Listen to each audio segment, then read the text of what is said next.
Students, अभी तक हमने क्या पढ़ा है कि यूरोप जो था, यूरोप का समाज था दो वर्गों में बटा हुआ था। एक था कुलीन वर्ग, अरिस्टोक्रेसी, और न्यू मिडिल क्लास। ठीक है। और न्यू जो मिडिल क्लास था, जो मध्यम वर्ग था, उसकी डिमांड क्या थी? मध्यम वर्ग की डिमांड थी तो कुलीन वर्ग से जो भी उनको स्पेशल प्रिविलेजेस मिली है वो उनसे वो अबॉलिश कर दी जाए। ठीक है। तो जो न्यू मिडिल क्लास है, जो मध्यम वर्ग था, उसकी डिमांड थी उदारवादी राष्ट्रवाद की। ठीक है। आज हम पढ़ेंगे न्यू कंजर्वेटिज्म आफ्टर 1815, यानी आज हम एक नई साइड पढ़ेंगे। 1815 के बाद एक नया रूढ़िवाद। ठीक है। नेपोलियन, आपको पता है कि नेपोलियन जो था फ्रांस में, उसकी एंट्री 1804 में हुई थी। वो एक मिलिट्री जनरल था फ्रांस की आर्मी में। ठीक है। तो नेपोलियन वॉज डिफीटेड इन 1850, लेकिन 1815 में नेपोलियन जो था ना वो हार गया। किससे हार गया? In the battle of Waterloo. वो किन से हार गया? यूरोप की जो शक्तियाँ थी, यानी यूरोपियन पावर्स थी, उनसे हार गया वाटरलू की लड़ाई में। अब वो यूरोपियन पावर्स कौन सी थी? ब्रिटेन, रशिया, रूसिया, जैसे हिंदी में प्रशा कहते हैं, ऑस्ट्रिया। ठीक है। तो ये यूरोपियन जो पावर्स थी, इन्होंने ये नेपोलियन को हराने के लिए हाथ मिला लिया था। ठीक है। इन चारों पावर्स ने मिलकर नेपोलियन को वाटरलू की लड़ाई में हरा दिया। अब 1815 में जब नेपोलियन की हार हो गई तो जो फ्रांस की जो यूरोप की सरकार थी, उसका झुकाव किसकी तरफ हो गया? रूढ़िवाद की तरफ। ठीक है। तो they were driven by the spirit of conservatism, यानी वो कंजर्वेटिज्म की तरफ उनका जोर ज़्यादा चलने लगे कि वो उन्हें कंजर्वेटिज्म लेकर आना। लेकिन समाज उनके जो यूरोप का एक वर्ग था, वो रूढ़िवादी क्रांति के जो पहले का दौर था वो नहीं वापसी चाहता था उसकी। वो नहीं चाहता था जो पहले का दौर था वो वापस आए। वे चाहते थे कि जो परिवर्तन आए, यानी जो परिवर्तन नेपोलियन लेकर आया था उसे भी स्वीकारा जाए, क्योंकि नेपोलियन क्या लेकर आया था? मॉडर्नाइजेशन लेकर आया था, तो उसे भी स्वीकारा जाए। यानी आधुनिकरण, यानी मॉडर्नाइजेशन जो है ना, वो मोनार्की को, राजतंत्र को, जो राजतंत्र जैसी पारंपरिक संस्थाएं हैं उनको और मजबूत बनाएगा। यानी वो मानते थे कि जो अगर आपको रूढ़िवाद लाना है तो उसके साथ जो नए चेंजेस आए थे, जो मॉडर्नाइजेशन आई थी, जो नेपोलियन लेकर आया था, उसे भी एक्सेप्ट करो। ठीक है। तो ये जो रूढ़िवादिता यानी कंजर्वेटिज्म विचारधारा क्या थी?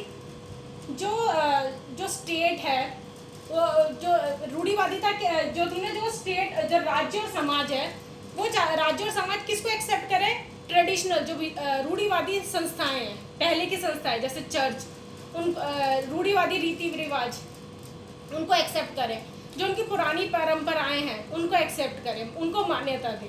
ठीक है। तो वो मानते थे कि तीव्र विकास के स्थान पर, वो आपको पता है ना कि वो कंजर्वेटिस्ट होते थे, वो चाहते थे वो कोई भी विकास को एकदम नहीं लाना चाहते थे। वो चाहते थे विकास हो लेकिन धीरे धीरे हो। तो वो तीव्र विकास के स्थान पर क्रमिक विकास पर जोर दिया करते थे। तो conservatism stressed on the importance of traditions, वो पुरानी रीति रिवाज, ट्रेडिशनल इंस्टीट्यूशंस एंड कस्टम्स, उनको इम्पोर्टेंस दिया करते थे। ठीक है। वो क्विक चेंजेस में बिलीव नहीं करते थे, वो चाहते थे चेंजेस हो लेकिन ग्रेजुअल डेवलपमेंट हो, धीरे धीरे चेंजेस। ठीक है। For this those changes brought about during Napoleon rules were revoked, लेकिन फिर भी उन्होंने जो नेपोलियन के टाइम पे जो भी रूल्स लाए गए उसको रिवोक कर दिया, वापस कर दिया। उसके लिए उन्होंने एक शिखर सम्मेलन यानी summit was organised at Vienna, और उस समिट को यानी उस शिखर सम्मेलन को आयोजित किसने किया था? ऑस्ट्रियन चांसलर ड्यूक मेटरनिक ने उसे होस्ट किया था। इस समिट को हम वियना कांग्रेस भी बोलते हैं। तो इस वियना कांग्रेस में एक वियना संधि साइन हुई। ठीक है। This summit was called Vienna Congress. इस वियना कांग्रेस में एक संधि साइन हुई, वियना संधि, जिस पर हस्ताक्षर किए गए। तो treaty of Vienna was signed. अब जो ट्रीटी ऑफ वियना थी, इसकी कुछ मतलब मेन जो इसकी जो मुख्य विशेषता, यानी इस वियना संधि में किन किन बातों पर उनका विचार हुआ, या क्या क्या बातें जो डिस्कस की गई, उसके बारे में हम पढ़ेंगे। पहला, Bourbon dynasty restored in France. France में बुर्बो राजवंश की स्थापना। वो चाहते थे कि फ्रांस में पुराना वाला जो राजतंत्र है ना वो वापस है, मोनार्की सिस्टम वापस है। तो बुर्बो डायनेस्टी रीस्टोर्ड इन फ्रांस। दूसरा, a series of states were set up on the boundaries of France to prevent expansion in future. France ने नेपोलियन के अंडर बहुत सारे फ्रांस से बाहर बहुत सारे देशों पर कब्जा करा था, एनेक्स किया था। ठीक है, तो वो चाहते थे कि आगे फ्रांस ऐसा कदम ना उठाए। इसके लिए उन्होंने क्या किया, फ्रांस की सीमा विस्तार पर रोक हेतु उन्होंने नए राज्यों की स्थापना कर दी, ताकि उसका जो एक्सपेंशन है वो आगे इसके बारे में सोच ना सके। दो देशों के बीच में कुछ उन्होंने राज्यों की स्थापना कर दी, ताकि वो अपने साथ वाले राज्यों को इतनी आसानी से उन पे काबू मतलब कब्जा ना कर सके। तीसरा, France loss the territory it has annexed under Napoleon के अंडर फ्रांस ने जो जो राज्य हथियाए थे, फ्रांस ने उन इलाकों से आधिपत्य खो दिया जो नेपोलियन के समय जीते थे, तो वो भी सब उससे ले लिए गए इस वियना की संधि में। ठीक है, तो फ्रांस में एक नई रूढ़िवादी व्यवस्था स्थापित हो गई, यानी conservative regime establish in Europe. अब ये कंजर्वेटिव रिजीम एस्टैब्लिश हुआ तो इसकी मेन क्या मतलब इसकी कुछ विशेषता, यानी उसके मेन पॉइंट्स क्या थे, मतलब कंजर्वेटिव रिजीम किस चीज़ पे मोर स्ट्रेस करता था।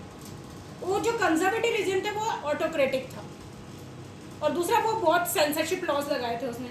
ऑटोक्रेटिक का मतलब होता है वो जो था ना वो किसी की सुनता नहीं था, सिर्फ अपनी चलानी है। वो चाहता था उसकी पावर जो सत्ता है ना वो अपने पास ही रखना चाहता था। तीसरा उसको क्रिटिसिज्म पसंद नहीं था, यानी कोई बुराई करे उनकी वो उनको पसंद नहीं था। इम्पोज सेंसरशिप लॉज, यानी उन्होंने कोई भी चीज़ प्रिंट करने पे रोक लगा रखी थी। फ्रांसीसी क्रांति के बारे में कोई लोग बात ना कर सके, क्योंकि फ्रेंच रेवोल्यूशन लोगों को आगे नया रेवोल्यूशन लाने के लिए प्रेरित करता था, इसलिए वो चाहते थे फ्रांसीसी क्रांति के बारे में कोई बात ना करे, न्यूज़पेपर में कुछ ना लिखा जाए ताकि लोग प्रेरित हो।